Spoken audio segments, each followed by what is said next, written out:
News all India, খবর মানে আমরা। আমি ইন্দ্রনীল, আমি সবসময় আপনাদের সাথে রয়েছি।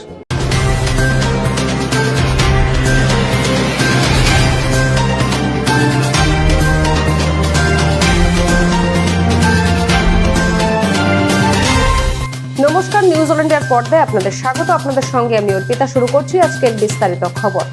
মঙ্গলবার অভিষেক বন্দ্যোপাধ্যায়কে ফের তলব করে ইডি। ইডির তলবে যাচ্ছে না এবার অভিষেক বন্দ্যোপাধ্যায়।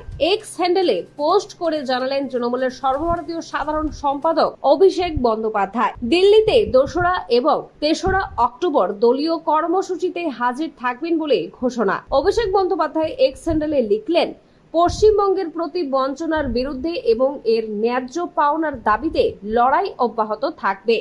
পৃথিবীর কোনো শক্তিই আমায় বাংলার মানুষ এবং তাদের মৌলিক অধিকারের জন্য লড়াইয়ের প্রতি আমার নিষ্ঠার বাধা হয়ে দাঁড়াতে পারবে না। আমি দিল্লিতে থাকবো 2রা ও 3রা অক্টোবর বিক্ষোভে যোগ দিতে। থামাও আমাকে যদি পারো, এমনই বললেন অভিষেক বন্দ্যোপাধ্যায়। পুলিশের সঙ্গে ধস্তাধস্তি, বিজেপি মহিলা মোর্চার স্বাস্থ্য ভবন অভিযান ঘিরে ধুন্ধুমার কাণ্ড।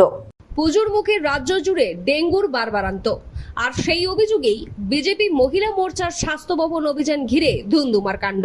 ডেঙ্গুর বারবারান্তের প্রতিবাদে স্বাস্থ্য ভবনে স্মারকলিপি জমার কথা ছিল বিজেপি মহিলা মোর্চার। সেই মতো মিছিল করেন দলীয় কর্মী সমর্থকরা। তবে স্বাস্থ্য ভবনের বেশ কিছুটা আগেই ব্যারিকেড করে পুলিশ। ব্যারিকেড ভেঙে এগোনোর চেষ্টা করেন বিজেপি মহিলা মোর্চার কর্মী সমর্থকরা। পুলিশি বাধা দিলে বিক্ষোভকারীদের সঙ্গে কার্যত খণ্ডযুদ্ধ বেঁধে যায় পুলিশের। বিক্ষোভকারীদের একাংশ পুলিশকে লক্ষ্য করে ইট ছোড়ে বলেই অভিযোগ। শেষ পর্যন্ত তারা স্বাস্থ্য ভবনে ঢুকতে পারেনি। বিক্ষোভকারীরা স্বাস্থ্যমন্ত্রীর পদত্যাগও দাবি করেন। 11 বছরের পথ চলা শুরু আমাদের নিউজ অল ইন্ডিয়ার। 15ই আগস্ট 2023 থেকে নতুন সাজে নতুন রূপে নিউজ অল ইন্ডিয়া। আপনাদের কাছে অনুরোধ, আমাদের চ্যানেলটি সাবস্ক্রাইব করুন, লাইক করুন এবং শেয়ার করুন। বিভিন্ন দাবি নিয়ে বিক্ষোভ সমাবেশ করা হয় ইউনাইটেড ফোরাম অফ অল আদিবাসী অর্গানাইজেশনের পক্ষ থেকে। ইউনাইটেড ফোরাম অফ অল আদিবাসী অর্গানাইজেশনের আহ্বানে আজ কলকাতার রানী রাসমণি রোডে একটি বিক্ষোভ সমাবেশের আয়োজন করা হয়।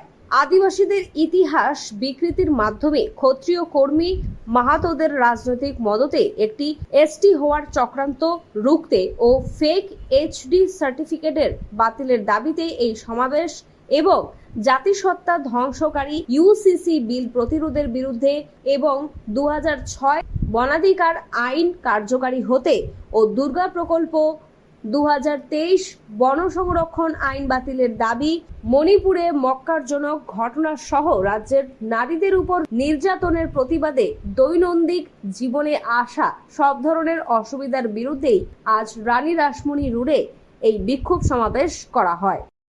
100 দিনের কার্ড হোল্ডার শ্রমিকদের সাথে দেখা করলেন নারী ও শিশু কল্যাণ মন্ত্রী ডক্টর শশী পাজা।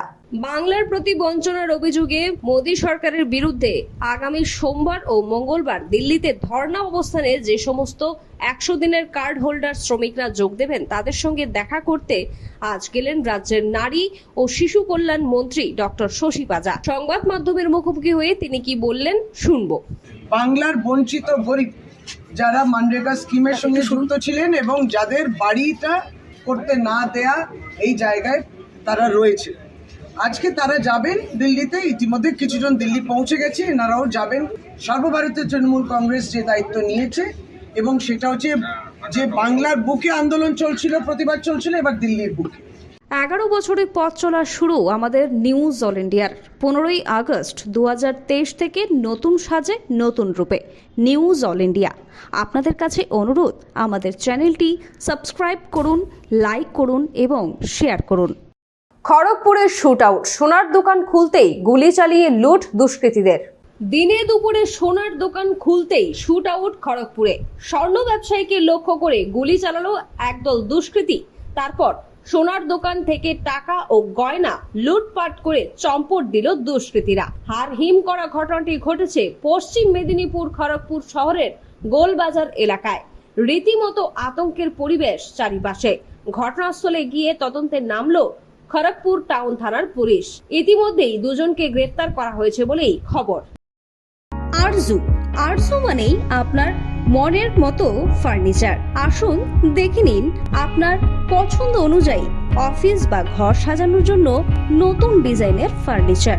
ডিজাইনেবল সোফা, আলমারি, ড্রেসিং টেবিল, অফিসের জন্য রকমারি চেয়ারের সাথে দোলনা, বিভিন্ন রকম ডিজাইনেবল ফার্নিচার। তাহলে আর দেরি না করে চলে আসুন আরজুতে। 74 Rajdanga gold park, Kolkata 700107। 52D Raja SC Mallick road, Jadavpur, Kolkata 700032। Phone number 8100472255, 8240411427। Dengue সংক্রমণ রুখতে ও ডেঙ্গি সম্পর্কে মানুষকে সচেতন করতে একটি বিশেষ প্রতিবেদন। नमस्ते, मैं राजू मिस्त्री स्वागत करता हूं आपका न्यूज़ ऑल इंडिया के इस विशेष पेशकश में। यहां हम जानेंगे क्या है डेंगू, कैसे फैलता है, लक्षण क्या है और इसके निदान के लिए क्या कर सकते हैं आप। आइए पहले बात कर लेते हैं कि क्या है डेंगू। डेंगू बुखार एक कष्टदायक, शरीर को दुर्बल करने वाला मच्छर जनित रोग है। मलेरिया की तरह डेंगू भी मच्छरों के काटने से फैलता है। इन मच्छरों को एडीज मच्छर कहते हैं, जो काफी ढीठ व साहसी हैं और दिन में भी काटते हैं। डेंगू मच्छर कहाँ उत्पन्न होते हैं?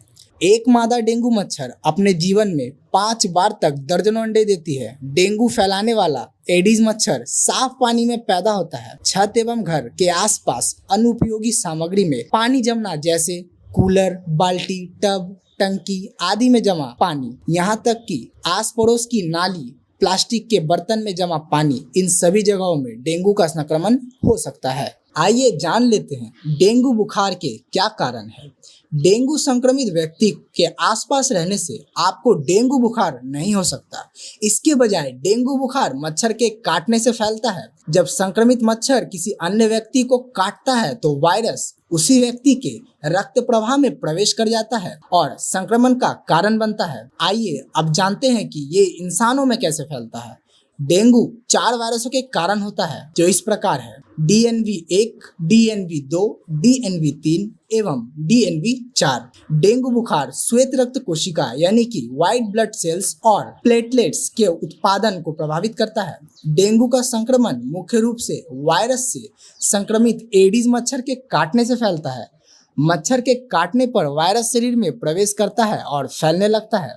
आइए अब डेंगू बुखार के लक्षण क्या क्या है ये भी जान लेते हैं। डेंगू बुखार के लक्षण, जो आमतौर पर संक्रमण के 4 से 6 दिन बाद शुरू होते हैं और 10 दिन तक रहते हैं, इसमें शामिल हो सकते हैं अचानक तेज बुखार, गंभीर सिर दर्द, आंखों के पीछे दर्द, गंभीर जोड़ों और मांसपेशियों का दर्द, थकान, जी मिचलाना, उल्टी आना, दस्त होना, त्वचा पर लाल चकत्ते जो बुखार आने के 2 से 5 दिन बाद दिखाई देते हैं, हल्का रक्तस्राव जैसे नाक से खून बहना, मसूड़ों में खून आना या आसान चोट लगना। डेंगू बुखार के निदान के लिए आप क्या सावधानियां बरत सकते हैं? डेंगू वायरस या एंटीबॉडी की जांच के लिए डॉक्टर रक्त परीक्षण के साथ डेंगू संक्रमण का निदान कर सकते हैं। यदि आप यात्रा के बाद बीमार पड़ते हैं तो अपने डॉक्टर को बताएं।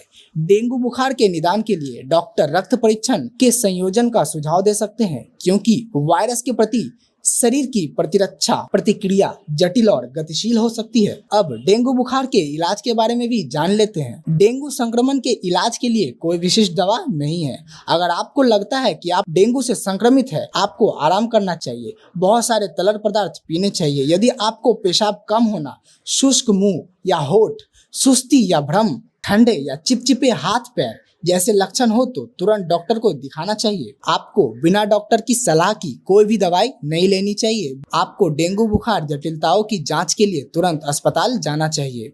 किस तरह आप इस डेंगू बुखार की रोकथाम कर सकते हैं? डेंगू बुखार को रोकने का सबसे अच्छा तरीका संक्रमित मच्छरों के काटने से बचना है। यहाँ तक कि घर के अंदर भी मच्छरदानी का प्रयोग करें। संक्रमित परिवार के सदस्यों को काटने वाले मच्छर आपके घर में दूसरों में संक्रमण फैला सकते हैं। न्यूज ऑल इंडिया की तरफ से आप सभी को विशेष सतर्कता संदेश। सर्दी बुखार या तबीयत खराब होने पर जल्द से जल्द डॉक्टर की सलाह लें।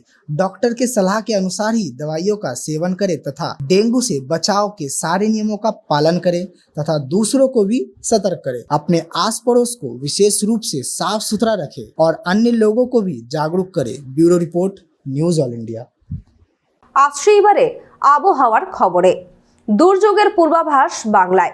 পূর্ব মধ্য বঙ্গোপসাগরের উপর যে ঘূর্ণাবর্তটি ছিল সেটি আরও শক্তি বাড়িয়ে নিম্নচাপে পরিণত হয়েছে। শক্তি বাড়িয়ে আমাদের রাজ্যের উপকূলে আছড়ে পড়বে আগামী 48 ঘন্টায়। আগামী 4 থেকে 5 দিন দক্ষিণবঙ্গের সব জেলাতেই বৃষ্টি হবে। শুক্রবার ভারী বৃষ্টি হবে 2 চব্বিশ পরগনা, 2 মেদিনীপুর, কলকাতা, হাওড়া, হুগলি জেলায়। শনিবার এই নিম্নচাপ বাংলার আরও কাছে চলে আসবে। ভারী থেকে অতি ভারী বৃষ্টির সম্ভাবনা 2 মেদিনীপুর এবং ঝাড়গ্রামে। ভারী বৃষ্টি হবে কলকাতা, হাওড়া, হুগলি, 2 চব্বিশ পরগনা, পুরুলিয়া, বাঁকুড়া, 2 বর্ধমান। খবর এখনকার মতো এই পর্যন্তই। দেখতে থাকুন নিউজ অল ইন্ডিয়া, খবর মানেই আমরা। শুভরাত্রি। 11 বছরের পথ চলা শুরু আমাদের নিউজ অল ইন্ডিয়ার। 15ই আগস্ট 2023 থেকে নতুন সাজে নতুন রূপে নিউজ অল ইন্ডিয়া। আপনাদের কাছে অনুরোধ, আমাদের চ্যানেলটি সাবস্ক্রাইব করুন, লাইক করুন এবং শেয়ার করুন। নিউজ অল ইন্ডিয়া, খবর মানে আমরা মানে নিউজ অল ইন্ডিয়া। আমি সাধারণ মানুষকে, পশ্চিমবঙ্গের মানুষকে বলি এই নিউজটা বেশি থেকে বেশি দেখবেন, আর এই নিউজটা, এই চ্যানেলটা যাতে আরও সফল হয়, আরও বড় হয়, আমরা সেই কামনাটা করি।